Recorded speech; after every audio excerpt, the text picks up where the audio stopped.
Assalamualaikum warahmatullahi wabarakatuh. Perkenalkan, nama saya Wulan Nebila Ulfan, NIM 211211930 dari Prodi S1 Keperawatan kelas 2C. Baiklah, di sini saya akan membahas mengenai makna Pancasila dan Bhinneka Tunggal Ika.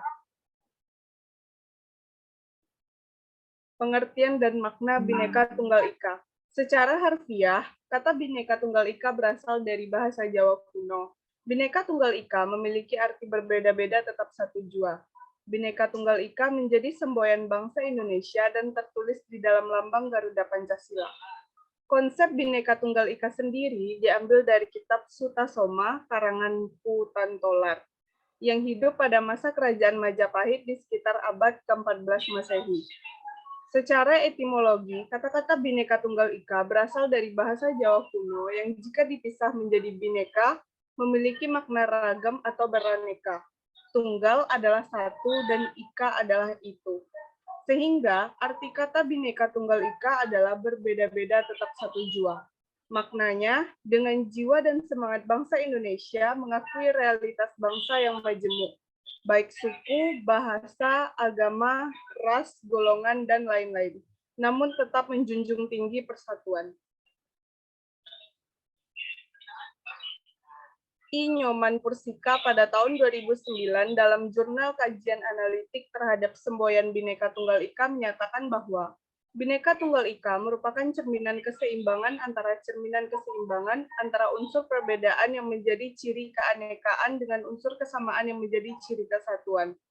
Bhinneka Tunggal Ika merumuskan dengan tegas adanya harmoni antara kebinekaan dan ketunggal ikaan, antara keanekaan dengan keekaan, antara kepalbagian dan kesatuan, antara hal yang banyak dan hal satu, atau antara pluralisme dan monisme. Jika pada mulanya Bhinneka Tunggal Ika dipakai untuk menyatakan semangat toleransi keagamaan antara Hindu dan Buddha, setelah dijadikan semboyan bangsa Indonesia, konteks bineka atau perbedaannya menjadi lebih luas.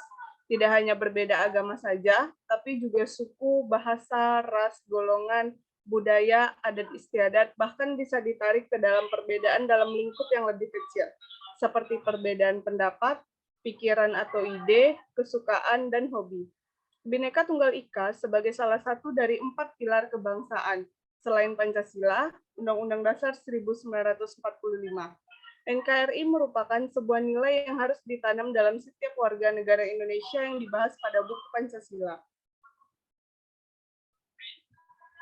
Sejarah singkat Bhinneka Tunggal Ika. Menurut jurnal dari Letkol Si Dr. Syafril Hidayat tentang Bhinneka Tunggal Ika dalam buku Bung Hatta menjawab pada tahun 1979. Muhammad Hatta menuliskan bahwa usai merdeka, semboyan ini dicantumkan dengan lambang yang dibuat oleh Sultan Abdul Hamid di Pontianak dan diresmikan pemakaiannya oleh Kabinet RIS pada tanggal 11 Februari tahun 1950 sebagai semboyan lambang negara. Melalui semboyan ini, Indonesia kemudian menjadi Negara Kesatuan Republik Indonesia atau NKRI. Bhinneka Tunggal Ika sendiri diteliti pertama kali oleh Profesor Haji Ken pada tahun 1888. Semboyan ini sendiri pada mulanya tertera pada lontar yang tersimpan di perpustakaan kota Leiden. Semboyan ini kemudian diteliti kembali oleh Muhammad Yamin di tahun-tahun berikutnya, dan kemudian ia tuliskan di dalam bukunya 6.000 tahun Sang Merah Putih pada tahun 1954.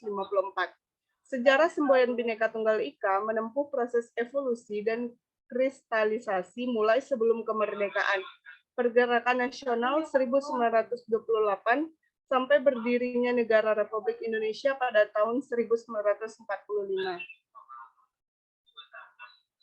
Prinsip Bhinneka Tunggal Ika. Yang pertama, common denominator. Terdapat 5 agama di Indonesia, namun sesuai dengan prinsip pertama Bhinneka Tunggal Ika, perbedaan dalam hal keagamaan haruslah dicari common denominatornya, atau dengan kata lain menemukan persamaan dalam perbedaan sehingga semua rakyat Indonesia dapat hidup rukun berdampingan. Demikian juga dengan berbagai aspek lain dengan segala perbedaannya di Indonesia, seperti adat dan kebudayaan di setiap daerah. Semua keberagaman adat dan budaya tersebut tetap diakui keabsahannya. dengan segala perbedaan yang ada, tetap bersatu dalam Negara Kesatuan Republik Indonesia. Yang kedua, tidak sekretarian dan eksklusif.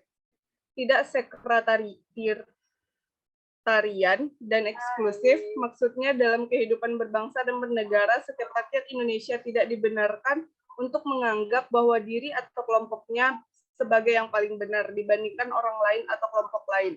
Pandangan-pandangan sektarian dan eksklusif harus dihilangkan, karena ketika sifat sekretarian dan eksklusif sudah terbentuk, maka akan ada banyak konflik yang terjadi dikarenakan kecemburuan, kecurigaan, sikap yang berlebih-lebihan, serta kurang memperhitungkan keberadaan kelompok atau pribadi lain.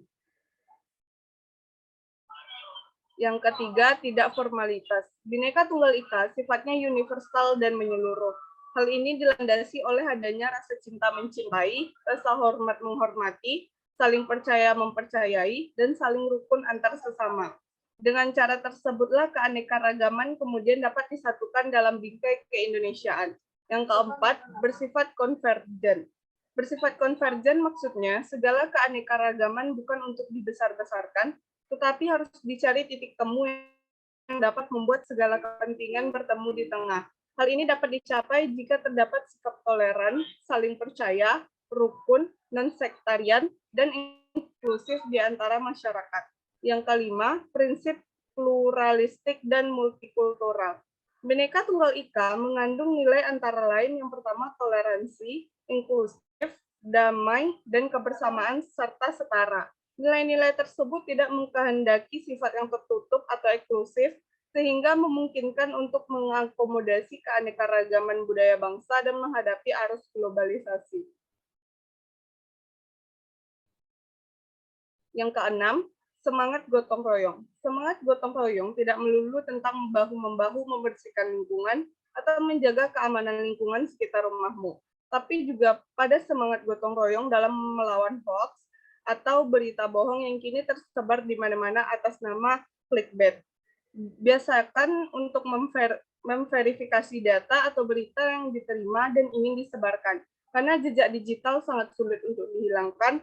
Pasalnya, setiap harinya ada ribuan hoax yang menyebar dan siap merusak generasi dan kebinekaan negeri ini.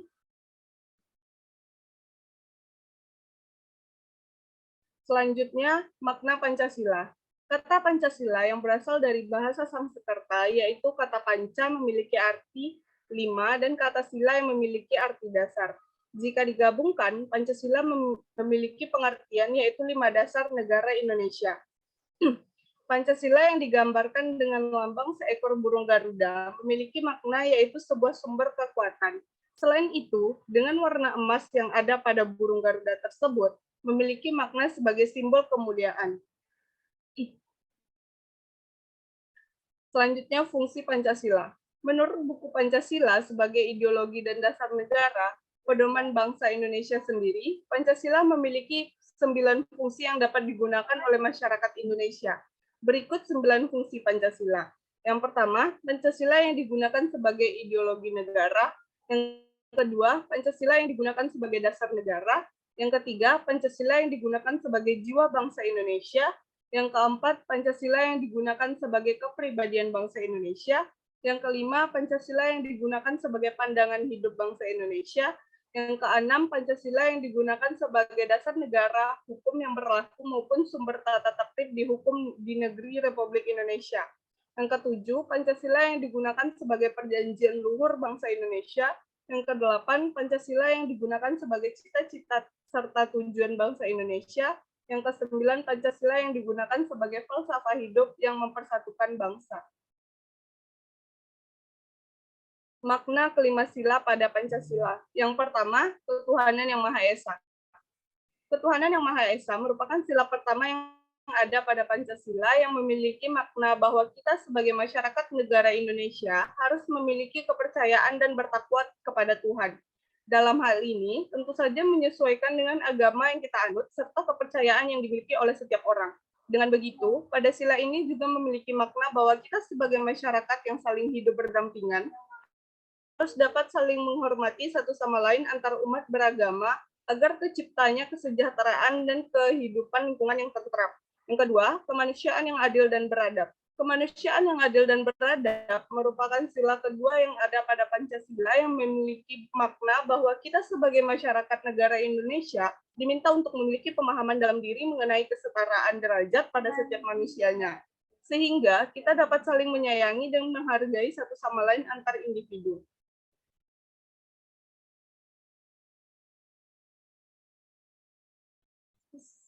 Yang ketiga, Persatuan Indonesia.